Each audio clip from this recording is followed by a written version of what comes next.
Welcome. In this lesson, we're actually going to just basically find points on a graph. And I think this is a simple lesson, but a lot of students still struggle at realizing that points on a graph have both two values, an x and a y value. X being the horizontal position of the point, the y value being the vertical position. So all points have two values associated with it. In this lesson, what they're going to do is they're going to give you either the x or the y values. So in this one, they give you the x value of 3.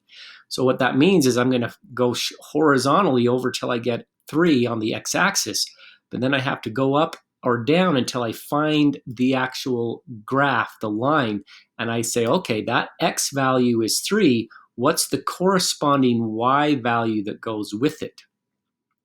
X value is 3. The y value that goes with that x value of 3 would be 7. Now, what we're going to be doing as we move forward is we're going to get away from linear graphs. You're going to actually be doing this with, I did put a 7 in there. What is the y value? Submit. What? You did not finish the question. Plot the point. Plot the point. That's what I didn't do. I didn't plot the point. So now I got a point there. See, I got that point there. So now we'll accept my answer. So I don't think it's always going to have you plot the points, by the way. So just realize that eventually you won't have to plot them. So some of them will be very easy. Plot the point that has an x value of 5. Go over to 5, come up. That x value of 5 has a y value of 7 again. So I plug in 7.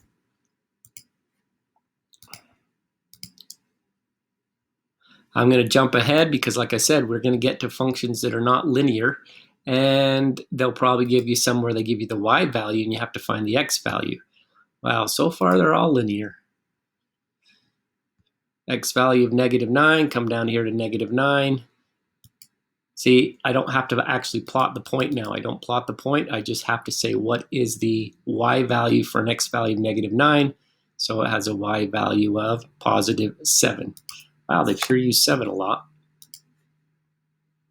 Here's a nonlinear. Don't let it scare you. Go to the 5 on the x-axis. I come over here to 5. Here's 5. And then I'm going to not go down because there's nothing below there. I'm going to go up to this point right here. This point right here has an x value of 5 and a y value of 3. So that's going to be 3. So it's no harder to do that on nonlinear functions. You just got to realize you got to be careful and watch the x and the y's. -6, that's -2. Again, I think most of you will do this very, very quickly. If you have questions, please do bring them to class. Here, I'm going to go to -6. Again, there's nothing above -6 straight above it, so I'm going to go below it to right here. Coming out this way, I have a y value of -5 when x is -6. So I type in -5. You're just finding points, and there'll happen to be a lot of these will be non-linear. So don't let the non-linear throw you. If you have questions, bring them to class.